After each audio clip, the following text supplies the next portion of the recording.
Today we're diving into a pivotal moment in the unidentified aerial phenomena discourse, a moment or event that shifted the perspective of one of the leading scientific voices in the field, Dr. Kevin Knuth. What was this turning point? It's quite interesting. It was actually a press conference organized by none other than Robert Hastings. Declassified U.S. government documents and witness testimony from former or retired U.S. military personnel confirm beyond any doubt the reality of ongoing UFO incursions at nuclear weapons sites. When I say UFO, the witnesses have described these craft as disc-shaped or cylindrical-shaped or spherical.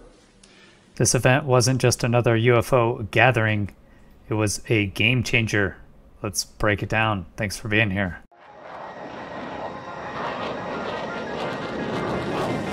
Chris Lehto, welcome to LehtoFiles.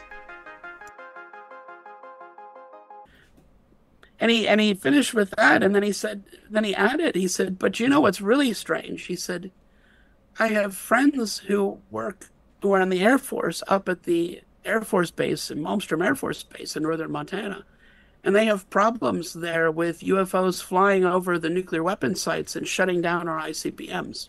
He was telling you this in '88? He told us this in September of '88. He told me this, and we listened politely. And when he walked away, I'll be honest, we laughed our asses off because it sounds UFOs are shutting down our nuclear missiles, and we're not on high alert, or nobody's doing anything about it, and it just sounded so implausible. So Dr. Kevin Knuth was relaying there an interaction he had with one of his university professors back in '88. Who talked about this UFO shutting down nuclear incidents, and he didn't think of it until many decades later, right? Knuth started studying UAPs seriously from a scientific standpoint 6 years ago. At the time, Dr. Knuth was a NASA research scientist with a strong focus on machine learning, astrophysics, and the foundations of physics. But he relays here in a few minutes what really changed his mind on this topic. It made him reevaluate the reality of UAPs, really take it seriously. And so that became kind of a running joke that year for us graduate students. Whenever somebody said, had a weird story, something weird happened to me today, and they would tell their story, but somebody else would chime in. But it's really weird. UFOs are shutting down nuclear weapons up in Malmstrom Air Force Base, and we all would laugh. Yeah. And so it was kind of a running joke. And for that reason, it stuck with me. It's a funny thing I heard in graduate school. And then years later, when I was here in Albany teaching at the University at Albany, I was teaching an astronomy course. And I had a couple of lectures on astrobiology. And some of the students wanted me to touch on the topic of what is the possibility of there being intelligent alien life, and could they visit Earth, and could you talk about that a little bit in class? And I was just poking around on the internet thinking, I'm not sure what to talk about other than the Drake equation and the Fermi paradox. And, what can I really talk about in class? And I stumbled on, so this would have been about 2015. So before the New York Times videos. And it was before the New York Times, just 2 years but I stumbled on the press conference that Robert Hastings held in 2010. And in that press conference, he had Robert Solace and maybe 5 or 6 others speak. Solace was at Malmstrom Air Force Base, same Air Force Base. And when I saw that, I was like, whoa, wait a minute. I heard about this 30 years ago, right? From a physics professor, right? So it wasn't like I read this in the Weekly World News or something. This I had heard from a physics professor. And now here, this person from Malmstrom Air Force Base was saying this actually happened. And I remember I was already up quite late, and we were joking about being night owls earlier, but I was up quite late, and I watched the whole press conference because I was fascinated by this. And when I was done, I thought, oh my God, this is real. This has to be real. These people all are telling their stories about what happened. I heard about this. And it's real, but nobody's paying attention because no one believes it. And that's dangerous. I just thought this is a dangerous situation. At that time, at that moment, I thought somebody needs to be paying attention. And I decided to start paying attention, which was what made the big difference, right? Okay, so this is actually the conference briefing that changed Kevin Knuth's mind, really blew his mind and said, look, no one's paying attention to this, and this is obviously real. I'm not going to play through the whole hour and a half briefing. Link to the original video is in the description, though. But I will just go through just a few of the highlights. Military witnesses of UFOs at nuclear sites from the National Press Club, Washington, D.C., September 27, 2010. This is hosted by Robert Hastings. I'll play it, just his intro here in a second. But he's a well-known figure in the UAP community, particularly for his extensive research into the connection between UFO sightings and nuclear weapon facilities. Hastings organized a press conference at the National Press Club in Washington, D.C., bringing together 7 former U.S. Air Force officers to share their experiences with UAPs, and this is what blew Kevin Knuth's mind. Declassified U.S. government documents and witness testimony from former or retired U.S. military personnel confirm beyond any doubt the reality of ongoing UFO incursions at nuclear weapons sites.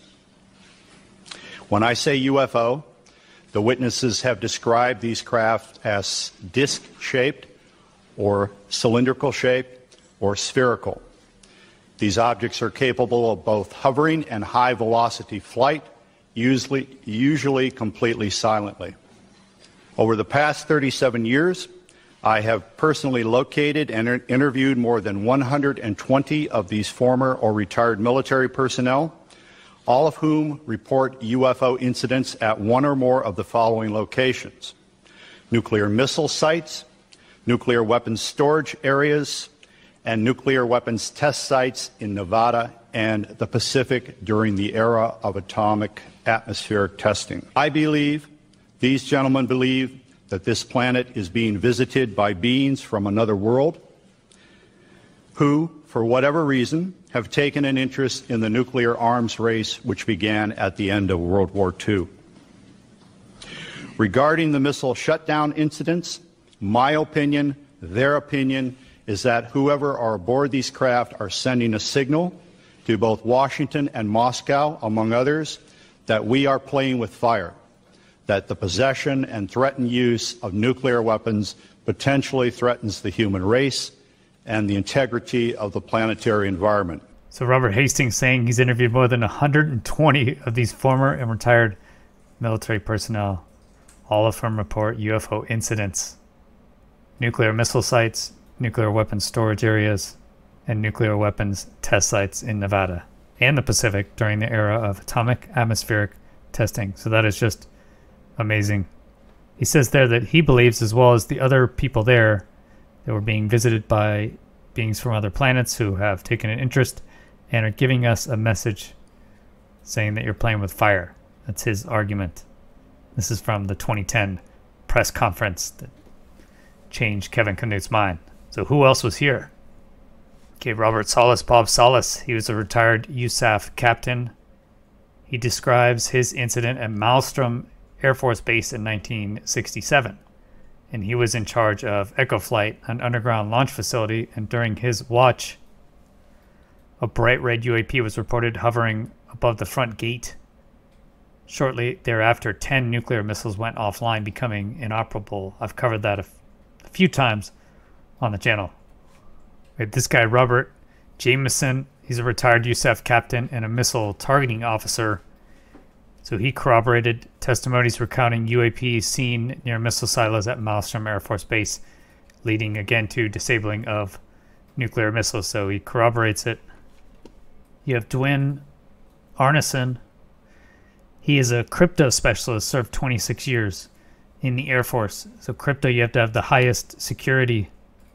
So he says that the Air Force sent a message to Boeing saying stop the investigation and don't send us any sort of report about nuclear missiles going down at all, being taken offline. And maybe you recognize this. Colonel Holt, looks like this was shown on CNN, at least this section of the briefing. Colonel Holt, let's see what he says. During my military career, I was base commander of 2 large installations, and at the time of my retirement, I was in the Department of Defense Inspector General's office with total inspection oversight of all services and all service agencies. In 1980, I was reassigned from the Pentagon to RAF Bentwaters as a deputy base commander. At that time, Bentwaters was one of the largest tactical fighter wings in the world. We had the 2 base complex, Woodbridge and Bentwaters in England, and 4 FOLs in Germany, and 2 additional standby bases. In December 1980, early in the morning, several of our security policemen discovered strange lights in the forest in East Anglia, just outside the back gate of RAF Woodbridge. 3 patrolmen, Sergeant Peniston, Airman Burrows, and Airman Cabana-Sack, actually were dispatched into the forest and approached a craft. They reported it being triangular, approximately 3 meters on a side, dark metallic in appearance with strange markings. They observed it for a period of time, and it very quickly and silently vanished at high speed. So I made several videos on Rendlesham Forest Incident 1980 as Deputy Base Commander at RAF Bentwaters. Holt described observing strange lights in the forest, including a beam of light that appeared to search the ground. There's also other witnesses saying that there were beams of light from UFOs into the nuclear weapons storage area. A former USAF Lieutenant Nelson shared his experience from 1963 at a missile site near Walker Air Force Base, New Mexico. He testified that he saw a UAP hover near a missile silo, which led to the deactivation of several missiles. Patrick McDonough is a former USAF geodetic surveyor. He spoke about his involvement in a survey team in 1966 that encountered a UAP near a missile site in Minot, North Dakota. The sighting was followed by the shutdown of several missiles.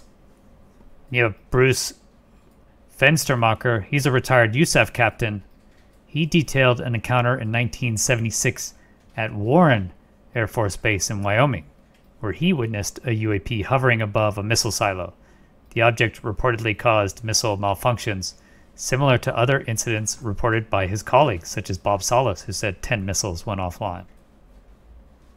Jameson, he was the targeting captain for the missiles, so he'd have to go back out once they were offline and restart them, point the missiles in the right direction, and make sure they were back online. So he'd have to go out there whenever these things were deactivated. So you just have corroborating accounts from people like this. The targeting team commander had to go out and actually reload the missiles and get them back online. I mean, it's like the whole chain of command, right? You have the deputy base commander saying he saw something. You have people down in the silos. Bob Solace, his commander, saying that, yeah, this is what we saw. The missiles went offline. You have random surveyors like Madonna, who said he actually encountered a UAP over a missile site. So you have non-Air Force people as well. Another Captain Fenstermacher, I'm sure I'm saying that correctly. He was a USAF captain at Warren Air Force Base, so up in Wyoming. So it's across all these different states. Amazing stuff. So that changed Kevin Knuth's mind and really got him motivated. And I think it's an amazingly compelling conference. There was also a conference in 2013. Bob Solace is again back up there, giving more amazing information to Congress. You saw there it was on CNN. So there is some amazingly compelling information out there. Conferences.